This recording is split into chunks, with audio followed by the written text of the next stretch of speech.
Chers abonnés, rebonsoir et toutes mes excuses pour ce désagrément technique qui a fait de telle sorte que je puisse interrompre parce que soucieux du fait que vous puissiez me suivre dans de meilleures conditions et que je ne sois pas moi-même déstabilisé, constatant qu'il y a quelques petits flottements au niveau de la connexion. Ceci étant, je reviens donc à mon introduction où j'ai adressé tout de suite mes condoléances à tout le peuple burkinabé tristement attaqué, moralement affaibli suite à ces confrontations, à ces affrontements intercommunautaires qui en sont résultés au moins 47 morts selon le bilan officiel. Et j'ai eu à saluer en introduction la spontanéité et surtout la présence du chef d'État burkinabé, M. Kaboré, qui est allé au chevet des victimes. Et par contre, j'ai tout au moins signalé l'indifférence de M. Idriss Déby, qui, pour le même cas, n'a pas bougé le moindre doigt, préférant rester dans son beau palais climatisé, tout comme M. Biya, au moment où le Cameroun traverse des moments difficiles, continue toujours la fête. Les seuls instants où on le voit, c'est toujours quand il faut couper un gâteau d'anniversaire, au moment où il faut célébrer. Et pourtant, le Cameroun est à feu et à sang depuis pratiquement 2014, lorsqu'il est parti déclarer la guerre contre Boko Haram, et qu'aujourd'hui, les soldats camerounais se sentent abandonnés, tout comme les populations.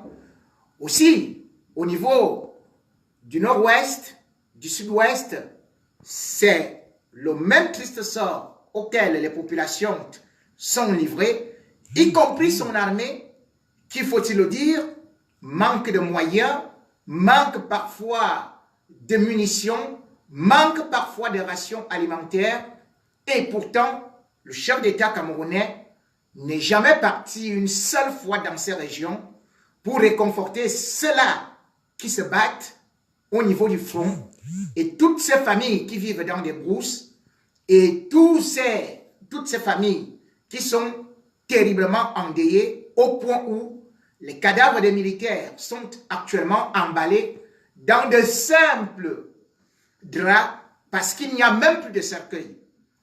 Comment donc on peut expliquer que pendant que les militaires qui se battent pour le Cameroun n'ont pas de rations alimentaires, n'ont pas de gilets pare-balles, sont totalement attaqués, qu'en même temps, on organise des fêtes dans la République.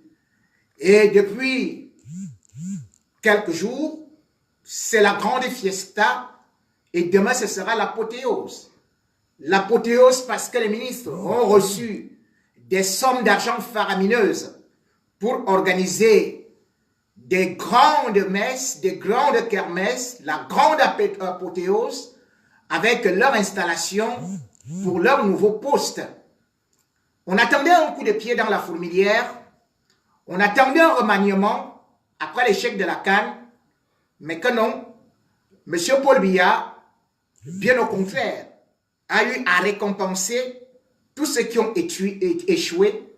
Et le Cameroun vient de battre un record mondial en ce qui concerne un remaniement ou un gouvernement pléthorique avec 70 ministres. Nous étions à 66 ministres. Mais à partir de demain, c'est 70 ministres qui seront installés au Cameroun par M. Biya, alors que la Banque mondiale, le FMI, demande au Cameroun de faire des économies et que les caisses de l'État sont totalement vides. Et quand on essaie de regarder ces ministres, rien qu'au niveau de la présidence de la République, vous vous retrouvez avec 2 ministres, secrétaire général à la présidence, 2 ministres du cabinet civil, vous vous retrouvez avec 5 ministres chargés de mission à la présidence de la République 5 ministres qui sont aussi des ministres délégués à la présidence de la République. Donc, quand vous faites l'addition, ça fait déjà rien que pour la présidence de la République. 14 ministres. Vous vous rendez compte? L'Allemagne, la première puissance européenne, ne compte que 15 ministres. Et Angela Merkel a même encore resserré l'équipe pour 8 ministres. Je dis bien 8 ministres pour une population de plus de 80 millions d'habitants. Et le Cameroun, qui a 23 millions d'habitants, compte actuellement 70 ministres. Et sur ces 70 ministres, vous avez 34 ministres blancs, vous avez des ministres délégués, vous avez des secrétaires d'État, vous avez le Premier ministre, vous avez tout ce monde qui, faut-il le dire, coûte extrêmement cher à l'État. Vous vous rendez compte? La première puissance mondiale, les États-Unis, ont 21 ministres. Regardez, par exemple, le plus grand pays qui compte le plus grand nombre d'habitants, la Chine. La Chine a 1 milliard 450 millions d'habitants. Mais il y a combien de ministres en Chine? 28 ministres. Regardez, par exemple, l'Inde. L'Inde a 1 milliard 200 millions d'habitants. Mais l'Inde compte combien de ministres? 41 ministres. On part, par exemple, dans des gouvernements qui peuvent même être pléthoriques. Par exemple, l'Europe. En Europe, le pays qui compte plus de ministres, c'est la France. La France, c'est 22 ministres. Mais c'est une population de 67 millions d'habitants. Mais le Cameroun, 23 millions d'habitants. Pays pauvre et très endetté. Compte 70 ministres. Record mondial. Et le pire, c'est que ces ministres sont au pouvoir ou sont dans le gouvernement depuis pratiquement 36 ans. Depuis que Paul Biya est là, ils tournent comme des pions, ils sortent, ils entrent, ils changent de chaise, on fait, celui-ci va à gauche, l'autre va à droite, celui-ci quitte la gauche, il va à droite. Lorsque vous regardez un ministre comme le professeur Jacques Famandongo, dans sa vidéo qui est devenue virale sur Internet, il parle en boulot pour dire, le père m'a appelé pour me dire, mon fils, tu travailles très très bien. C'est pour cela que je te récompense. Il parle de récompense. Mais si on regarde M. Jacques Famandongo, qui est ministre, qui est passé ministre d'État de l'enseignement supérieur, quand on regarde son bilan, c'est d'abord ahurissant. Dire que Paul Biya est son père, son créateur, un vieux monsieur né en 1950, il trouve que Paul Biya est son créateur et non Dieu. Et Famandongo, il est entré à la présidence de la République, certes avec la bénédiction de Paul Biya en 1984. Il devient justement, toujours dans ses multiples postes que Paul Biya donne, un ministre chargé de mission.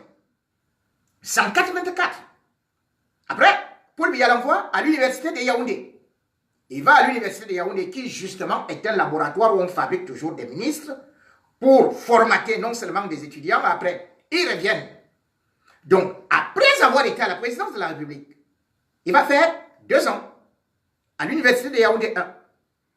Et on le nomme ministre de la communication en 2000. De 2000, donc, il a été à la présidence de la République. Je dis bien, à la présidence de la République. Famandongo a passé à la présidence de la République 14 ans et 3 mois avant de partir à l'université.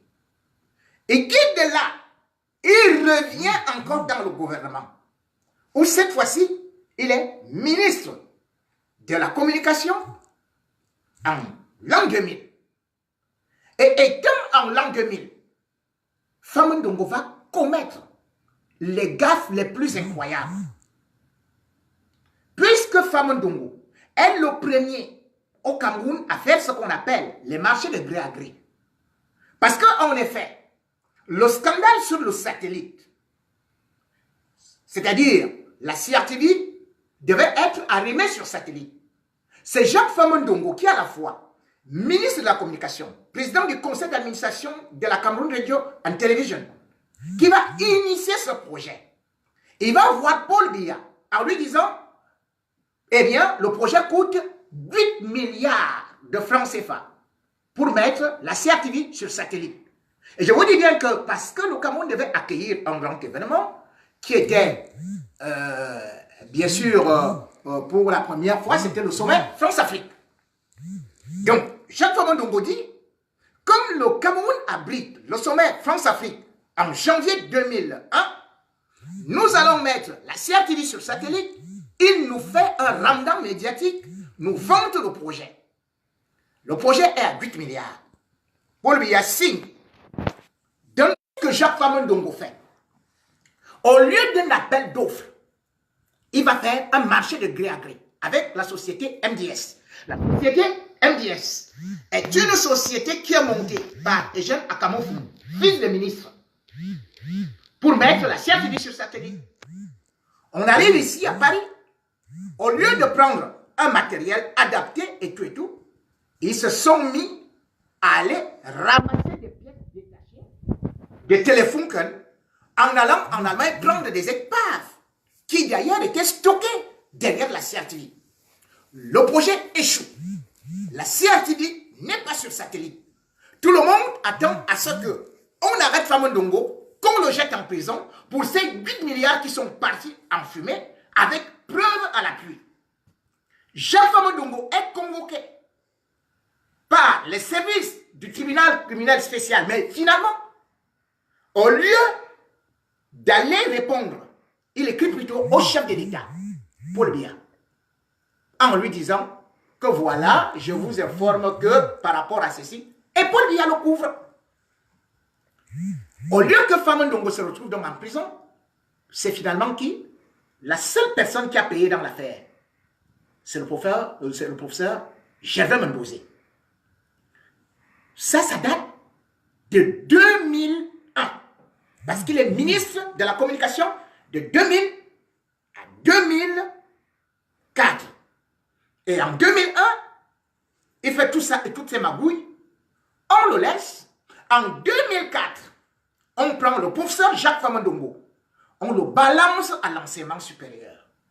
Ministre de l'enseignement supérieur. Après ces gaffes-là. Et vous vous rendez compte, depuis 15 ans bientôt, le ministre Jacques Famou Ndongo occupe ce poste et il est promu ministre de l'État. Ministre de l'État alors que le scandale des ordinateurs, c'est-à-dire qu'il est parti acheter des tablettes à 300 000 francs CFA en Chine, ce qui a coûté à l'État camerounais près de 500 milliards, voire plus, parce que l'avoise est illimitée dans cette affaire. On s'attendait à ce que Jacques Famou Ndongo soit directement écroué, soit directement envoyé à la prison, mais non, il est plutôt promu ministre d'État. Et qu'est-ce que, lorsque Jacques Famou Ndongo dit que le chef de l'État l'a félicité pour son bon travail, regardez, le Cameroun était un chien. C'était les puissants de la formation. C'était l'endroit où les gens venaient se jardiner, se ressourcer. Parce que, ne serait-ce que l'université de Yaoundé était ce qu'on pouvait dire, le jardin qui pouvait sortir les vrais étudiants avec des bons diplômes en Afrique centrale. Mais aujourd'hui, lorsqu'on voit le classement des universités africaines, les meilleures, l'université de Yaoundé, qui est la première à être classée pour le Cameroun, occupe la 132e place. 132e place. Comment? Alors que nous avons le professeur Jacques Famondongo. Avec Jacques Famondongo, Mediapart a révélé le scandale des lyriques où les concours sont achetés. Avec Jacques Famondongo, on a vu qu'un major de l'ENAM, c'est-à-dire que l'on forme la crème de la crème, était en mort. Avec Jacques Famondongo, tous les concours sont devenus payants. Avec Jacques Famondongo, les nominations dans les départements, c'est les cousins, c'est les amis, c'est les frères, c'est des gens venant des endroits incroyables. Comment pouvons-nous donc continuer à croire à la méritocratie lorsqu'il y a un tel favoritisme, lorsqu'il y a un tel échec? C'est pour ça que j'ai dit, voilà Jacques Famondongo, l'incarnation de l'échec. La preuve, ce gouvernement ne veut pas la méritocratie. Vous avez de l'autre côté un monsieur qui est Laurent Esso. Mais Laurent Esso, qui est ministre de la Justice, qui est aussi ministre d'État, qu'a-t-il fait pour être reconduit? Mais Laurent Esso, vous vous rendez compte, il est dans le gouvernement depuis 1982. Dès que Paul Biya est arrivé au pouvoir, il a pris au secrétariat général à la présidence de la République. Du secrétariat général à la présidence de la République, il y est resté jusqu'à ce qu'il soit fait ministre d'État. Aujourd'hui, il est ministre de la Justice. Mais Laurent Esso est devenu ministre de la Justice depuis 1996. De 1996 à 2000. Il était déjà ministre de la Justice. Après, Paul Biya l'a déplacé, a fait de lui ministre de la Santé, ministre de la Défense, ministre de la Relations extérieures, puis encore ministre de la Justice. Le même individu. Et pourtant, le même individu qui est ministre de la Justice est un grand brigand. Puisque lui-même, il est impliqué dans plusieurs opérations de détournement. Quand on parle de l'affaire Albatros, c'est-à-dire les détournements qu'il y a eu sur l'avion présidentiel, qui est le cerveau de ce gang? C'est bien Laurent Esso. Mais qui est-ce qu'on a finalement pris? On a pris les Marafa Midou Yaya, on a pris les Atan Mabara, mais lui, il est resté. Laurent Esso.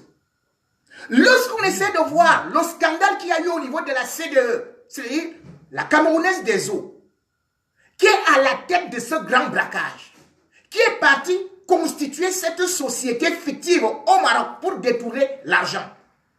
C'est bien Laurent Esso. Mais on a pris que, on a pris les William Solo, ainsi de suite, tout comme Jacques Famondongo dans les scandales de l'enseignement supérieur. On a préféré prendre qui? Uniquement Dieu Nono Yono. Alors que c'est Famondongo qui était un cerveau. Comment est-ce qu'on peut prendre les gens qui sont à côté et on laisse les cerveaux?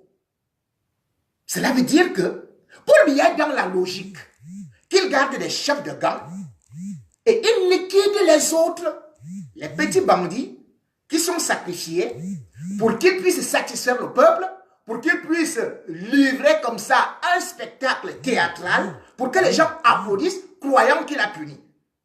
C'est l'impunité totale.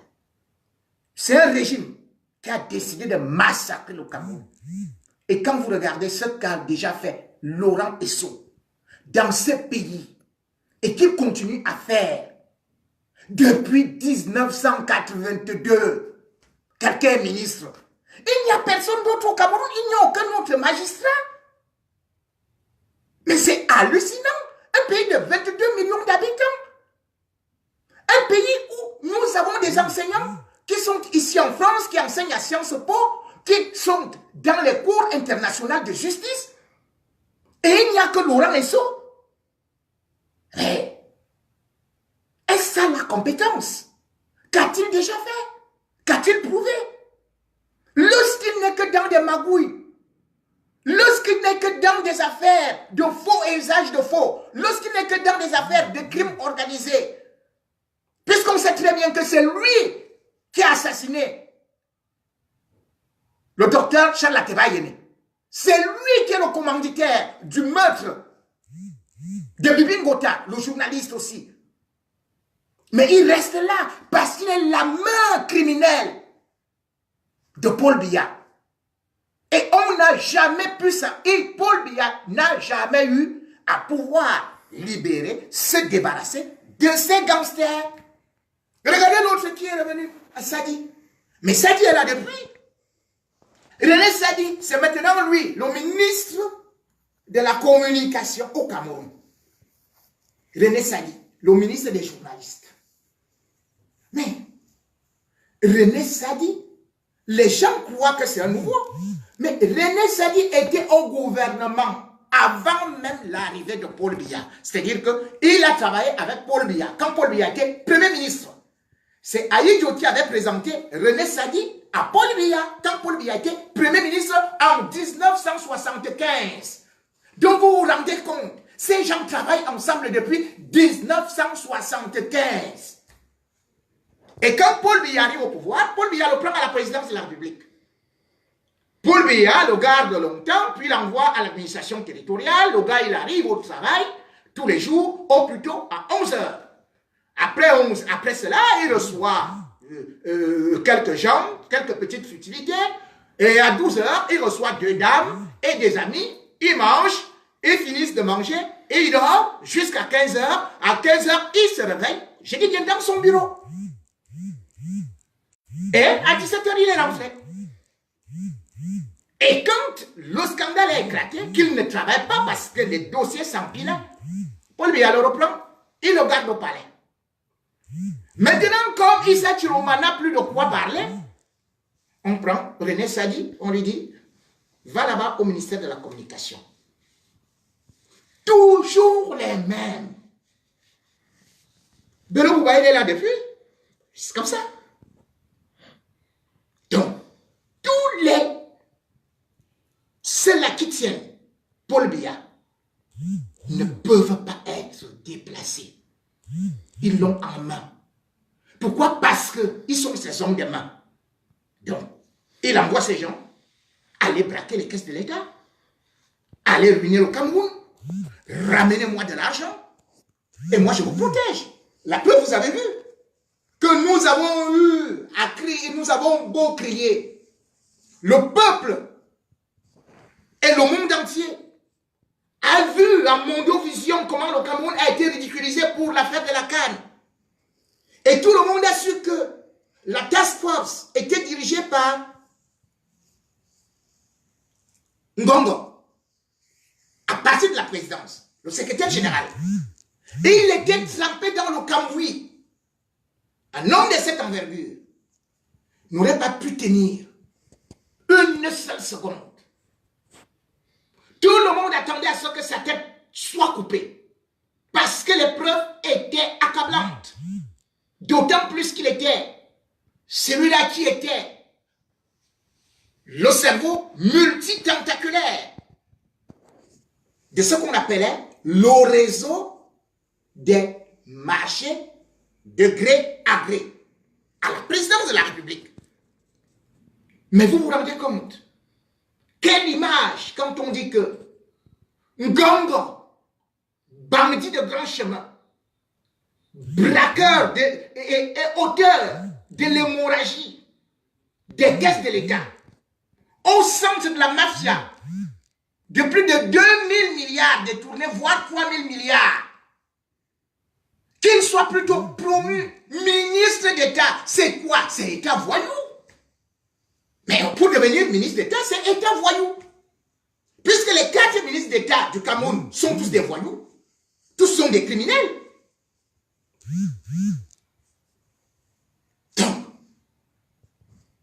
partir de ça, vous vous dites que ces gens, c'est eux qui peuvent apporter le changement au Cameroun? Que non. On prend le ministre des Sports, comme d'habitude, c'est-à-dire Ismaël Bidumpat,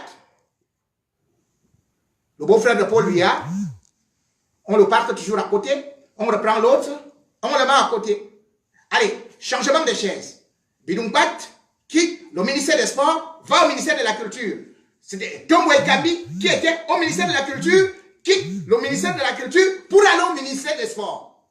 Voilà ce qu'on appelle un remaniement ministériel au Cameroun.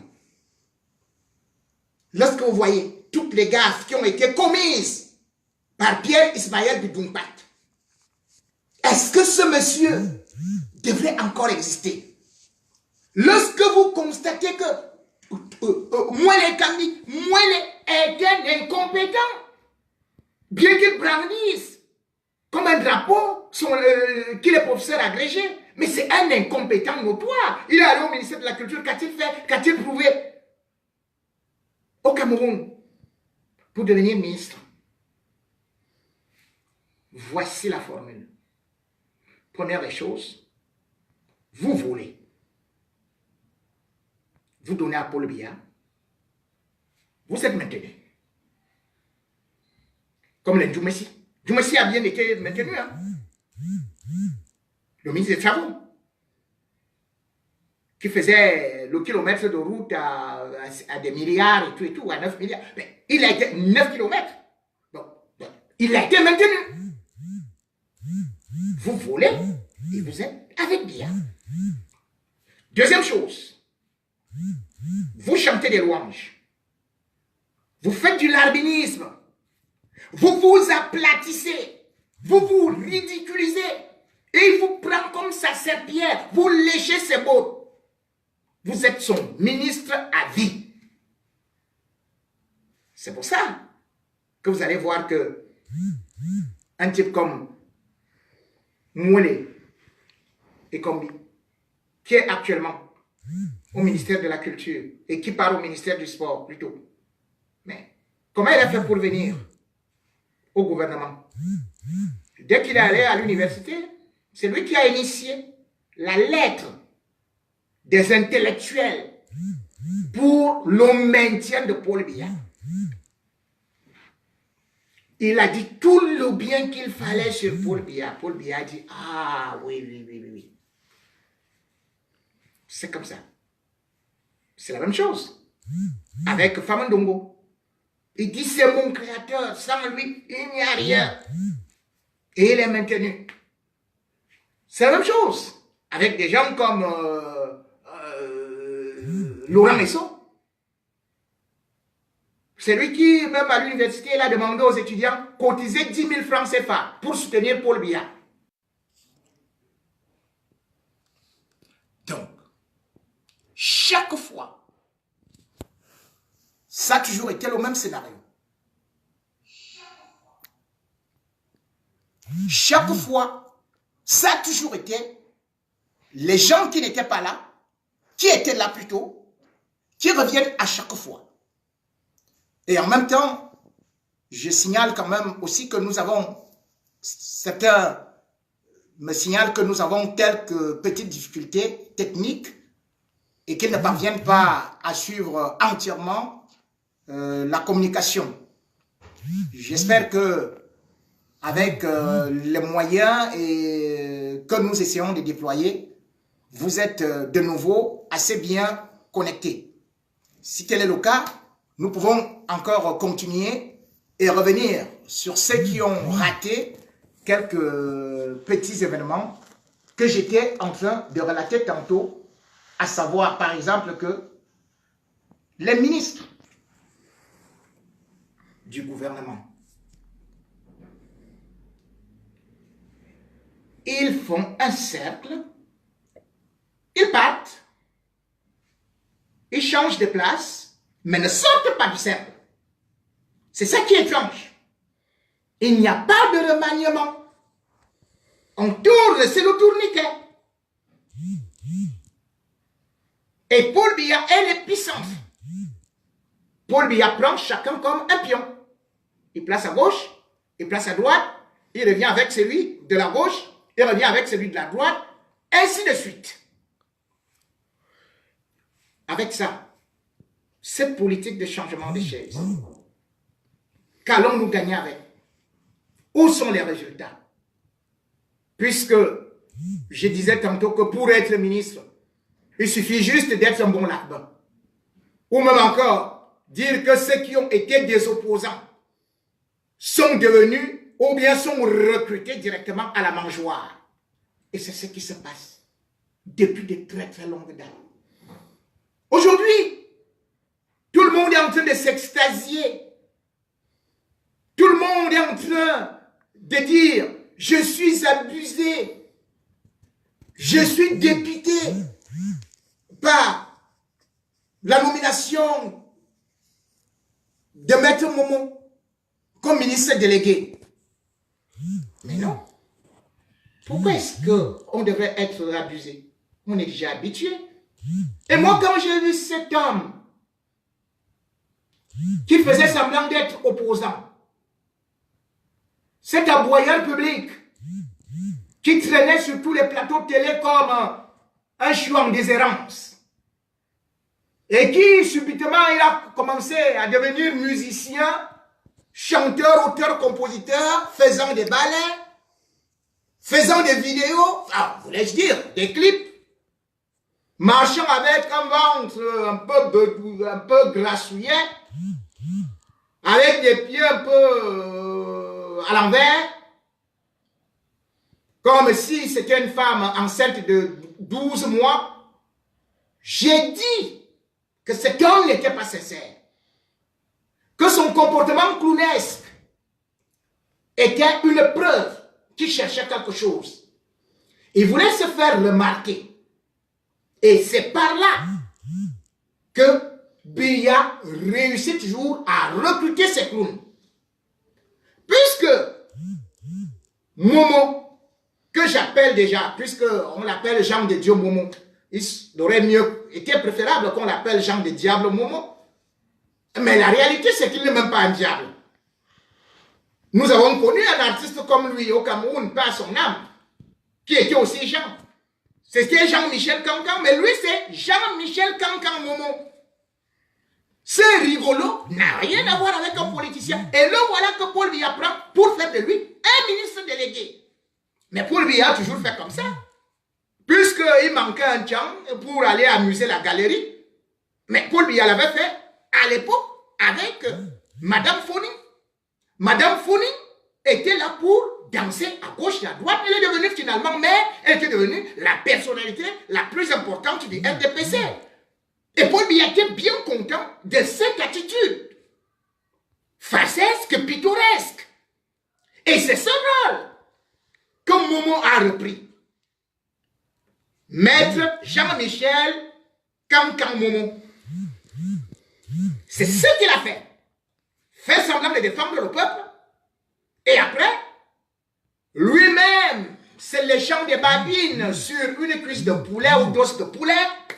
Aussi gourmand qu'il paraît, il avait bien besoin de satisfaire sa panse qui était désespérément devenue vide. On le savait, on le sentait. Et il fleurait cette odeur de quelques eaux du gouvernement qui peuvent traîner quelque part. Eh bien, comment est-ce qu'on peut attraper un porc? En jetant un morceau de manioc avec un peu de sel. Et hop, Momo a plongé. Momo n'est pas le premier. C'est comme ça que Paul Biya procède. Vous vous rappelez, à l'époque, Chiroma, Issa Chiroma. Issa Chiroma fut un fervent, un grand opposant, voulais-je dire, à Paul Biya. Mais quand on le voyait à la télé, il n'y avait pas de sincérité. Mais en fait, il a retourné la veste parce qu'il avait faim ou bien il a retourné la gandoura. Vous vous rappelez quand même que le 6 avril, rendez-vous compte, le 6 avril 1984, Issa Chiroma fait un coup d'État. Il fait partie des putschistes qui veulent renverser Paul Biya. On l'arrête chez lui, à Douala, le 14 avril 1984. On le met dans un fourgon en le présentant au peuple camerounais comme le plus grand terroriste. On va avec lui en prison. On l'isole dans un camp de concentration pendant 6 ans. Quand il ressort de là, le gars dit, mais maintenant il faut que je me fasse voir. Il prend les marches de l'opposition en 1991. Il se met devant. Tout le monde applaudissait. Issa Chiroma qui disait sur tous les plateaux télé que ce que Biya touche, même si c'est de l'or, se transforme en boue. Et on applaudissait. Et quand Issa Chiroma ne pouvait plus avoir l'argent de carburant, quand il ne pouvait plus manger, il est parti s'agenouiller devant le gouvernement. On lui a dit, bon, ok, maintenant tu vas dire que Paul Biya est devenu très beau. Résultat, Paul Biya fait de lui ministre de la communication en 1995. Non, c'était plutôt en 92. Issa Chiroma devient ministre en 92. C'est comme ça qu'il lance dans le gouvernement. Puisqu'après, c'est lui qui va remplacer d'ailleurs Famandongo au ministère de la communication. Mais quand il entre au gouvernement, de la même façon, Biya, il va se mettre à lécher les potes de Biya. Et lui aussi va se transformer en grand voleur. Demandez à Issa Chiroma ce qu'il a fait des 40 milliards et demi de l'argent du crash du Boeing 737-200 de la Cameroon Airlines. Ce Boeing s'est crashé. Le 3 décembre 1995, Issa Chiroma était ministre des Transports. La compagnie aérienne, la compagnie de maintien était sud-africaine. C'est elle qui devait assurer le maintien de l'appareil de la Cameroon Airlines. Et cette compagnie a versé à l'État du Cameroun 40 milliards et demi. Issa Chiroma, avec 2 ministres du gouvernement, ont détourné cet argent et ont fait qu'il atterrisse dans un compte de la Société Générale au 9e arrondissement de Paris. Je peux vous donner le nom de ce compte-là.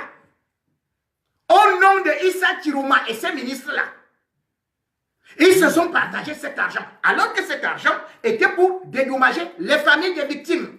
Il y avait eu, tout le monde était mort. Et il y a eu une seule femme qui a survécu. Et même cette femme était obligée de payer les soins avec son propre argent. Elle est partie voir Issa Chiroma. Issa Chiroma l'a jonglé, elle n'a jamais rien eu. Mais Biya l'a maintenu, alors que ça fait un gros scandale. Quand Biya a vu que bon, maintenant il ne pouvait pas continuer beaucoup avec Issa Chiroma, qu'est-ce qu'il a fait? Il a parqué un peu Issa Chiroma. Ah non, en 1996, au remaniement, les gens ont applaudi, on a dit, Issa Chiroma est porté disparu. Il a mis à côté. Mais qu'est-ce qu'il a fait? Il est revenu avec le même Issa Chiroma. C'est comme ça que Biya vous jongle depuis. Un ministre part, on le parle que